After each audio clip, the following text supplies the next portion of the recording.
MS. Viswanathan அவர்களை கேட்டேன்.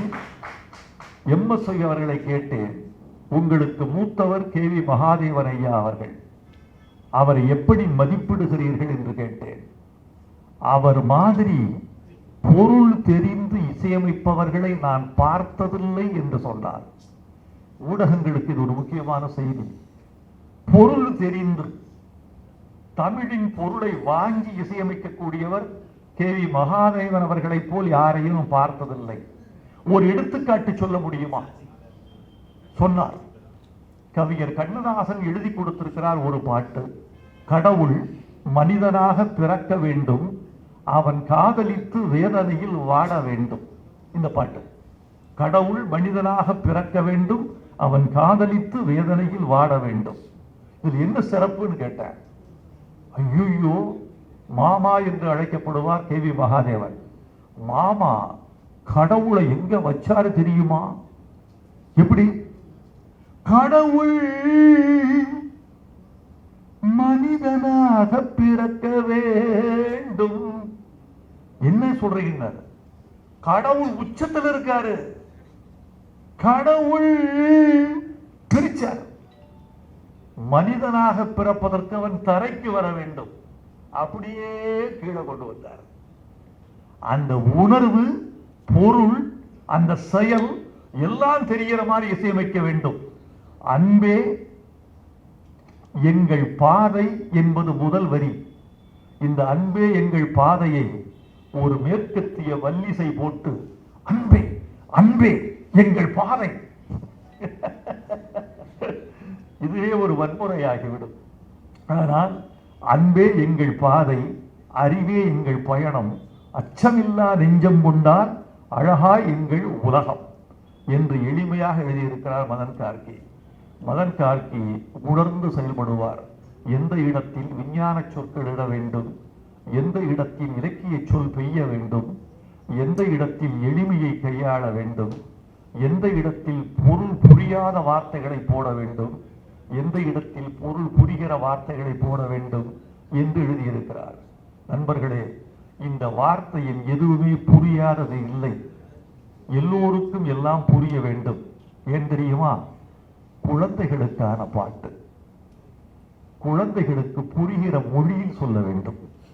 குழந்தைகளுக்கு புரிகிற வார்த்தைகளை மீண்டும் அவர்கள் நாவில் உச்சரிக்கக்கூடிய வார்த்தைகளை இட வேண்டும். அதனால் இந்த பாடலை குழந்தைகள் மொழியில் எழுதியிருக்கிறார் என்று நான் கருதி மதன் கார்கியை பாராட்டுகிறேன். நண்பர்களே, மரஞ்செடி கொடிகள் போலே, பூச்சிகள் பறவைகள் போலே, விலங்கினம் மீனினம் போலே பிறந்தோம் பூமியின் மேலே. இதற்கு முக்கியமானது, இயற்கையின் பரிணாம கொள்கை மாறாமல் இந்த 4 வரிகளும் இருக்கின்றன. நண்பர்களே, மகனை பாராட்டினார் வைரமுத்து என்று நீங்கள் செய்தி போட்டு விடாதீர்கள். இன்னொரு பாடலாசிரியரை ஒரு மூத்த பாடலாசிரியர் பாராட்டினார் என்று மட்டும் போடுங்கள். மரஞ்செடி கொடிகள் போலே, பூச்சிகள் பறவைகள் போலே, விலங்கினம் மீனினம் போலே பிறந்தோ பூமியின் மேலே. பரிணாமத்தினுடைய வரிசைப்படி எழுதப்பட்டிருக்கிறது. மரஞ்செடி கொடிகள் போலே, விலங்கினம் மீனினம் போலே என்றிருந்தால் அது பரிணாம பிழை. பரிணாமத்தின் வரிசை அந்த நிறையில் இருக்க வேண்டும் என்றுதான்.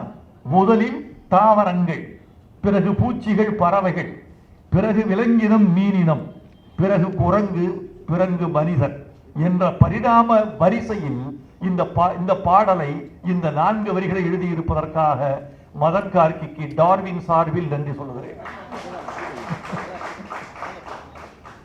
எங்கள் உயிரும் ஒன்றென்ற உலகம் காப்போம் நான் இன்று, கற்பவை ஏதும் நமதென்று பிறருக்காக தரத்தான் என்று.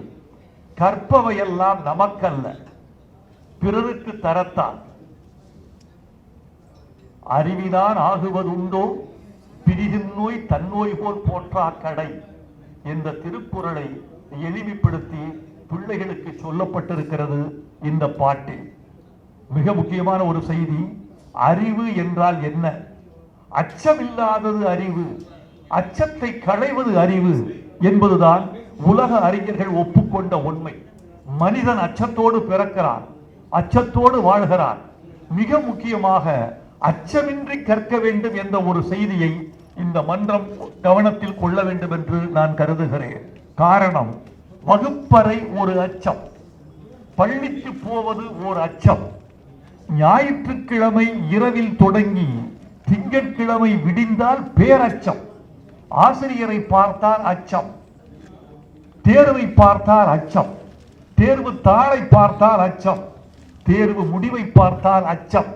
இப்படி அச்சத்தை போக்க வேண்டிய கல்வி அச்சம் அச்சம் அச்சம் என்ற அச்சச் சூழலிலேயே வளர்வது என்பது என்ன நியாயம் என்று இந்த பாட்டு உலகை பற்றி கேட்கிறது. எனக்கு தெரிந்து பொய் என்பது ஒரு அச்சம். பொய் என்பதே ஒரு அச்சம்தான். அச்சம் உள்ளவன் பொய் சொல்கிறான், அச்சம் இல்லாதவன் பொய் சொல்ல மாட்டான். உண்மை சொன்னால் எனக்கு தீங்கு வரும் என்பவன் பொய்யை சொன்னால் பாதுகாப்பு என்று நினைப்பது ஒரு இடிந்த உலகம். அந்த இடிந்த உலகத்திலிருந்து, அச்சத்திலிருந்து, பொய்யிலிருந்து இந்த உலகத்தை மீட்டெடுப்பதுதான் கல்வி. அந்த கல்வி அச்சமற்று இருக்க வேண்டும், அச்சத்தை களைவதாக இருக்க வேண்டும் என்று இந்த பாட்டு உயர்த்தி பிடிக்கிறது. கற்போம், ஒன்றாய் கற்போம், அச்சம் விட்டே கற்போம், நிற்போம், நன்றாய் நிற்போம், உச்சம் தொட்டு நிற்போம் என்று இந்த பாட்டு முடிகிறது. இன்றைக்கு வாழ்க்கைக்கு தேவை, மாணவர்களுக்கு தேவை நம்பிக்கை. நம்பிக்கையற்ற ஒரு உலகத்தில் நாம் வாழ்ந்து கொண்டிருந்து கல்வி வெற்றி பெற்று விட்டது என்று சொல்வதற்கு எந்த ஆதாரமும் நமக்கு இல்லை. கல்வி வேண்டும், அச்சமற்று வேண்டும், அறிவு தர வேண்டும். அறிவு அற்றம் காக்கும் கருவி என்று வள்ளுவர் சொன்னார். அந்த அற்றம் காக்குகிற கருவியாக இந்த கல்வி நிலைக்க வேண்டும் என்று நாங்கள் விரும்புகிறோம். நண்பர்களே, குயின் மீரா பள்ளியில் நான் ஓரளவுக்கு நான் அறிவேன். அதன் கட்டுமானம், கற்பிக்கும் நெறிமுறை, அவர்களின் நோக்கம் என்ன என்று தெரிந்து கொள்வேன். அவர்களின் நோக்கம் பொருள் ஈட்டுவதல்ல, அறிவு ஈட்டுவது, அறம் ஈட்டுவது என்பதுதான் அவர்களின் நோக்கமாக இருக்கிறது. ஒரு பள்ளியின் மூல மந்திரம் அறம், அறிவு, அச்சமின்மை.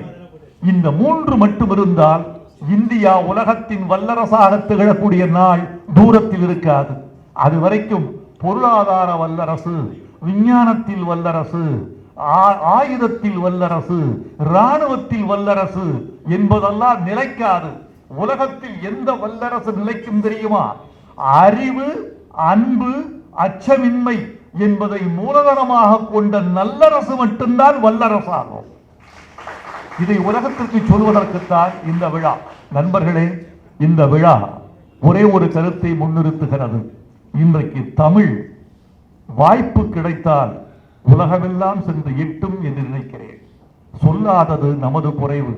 பாரதியாரை தெரியாதவர்கள், திருவள்ளுவரை தெரியாதவர்கள், கம்பனை அறியாதவர்கள், திருமூலரை அறிமுகம் செய்து கொள்ளாதவர்கள் வடநாட்டிலேயே அதிகமாக இருக்கிறார்கள்.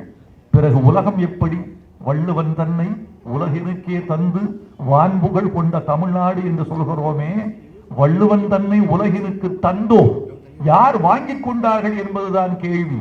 இன்றைக்கு ஒரு பாடல் உலகத்தையே ஆழ்வதற்கு தமிழால் முடியும் என்று நிரூபித்திருக்கிறது. இந்த பாட்டுக்கு என் வாழ்த்துக்கள். பாடுபட்டவர்களுக்கு என் வாழ்த்துக்கள், பாடியவர்களுக்கு என் வாழ்த்துக்கள், இசை அமைத்தவருக்கும் இசைத்தவர்களுக்கும் என் வாழ்த்துக்கள். எல்லோரும் புகழ் வர வேண்டும், எல்லோரும் நன்மை வர வேண்டும். அபிநாத், உங்களை நான் பாராட்டுகிறேன். இதே ஊடக சந்திப்பை மதுரையில் நிகழ்த்தாமல் நீங்கள் சென்னையில் நிகழ்த்தி இருப்பதே உங்கள் சாமர்த்தியத்தை காட்டுகிறது. இந்த ஊடகம் சென்னையில் நிகழ்ந்தால் இது உலகமெல்லாம் சென்று சேரும் என்று நீங்கள் நம்புகிறீர்கள். ஒரு உலக பெருமையை இந்த குழுவினர் தமிழுக்கும் தமிழர்க்கும் ஈட்டி தந்திருக்கிறார்கள். ஊடக உறவுகளே, நீங்கள் இதை உலகுக்கு சேர்க்க வேண்டும் என்று உங்களை கேட்டுக்கொள்கிறேன். வாழ்க கல்வி, வெல்க தமிழ். நன்றி.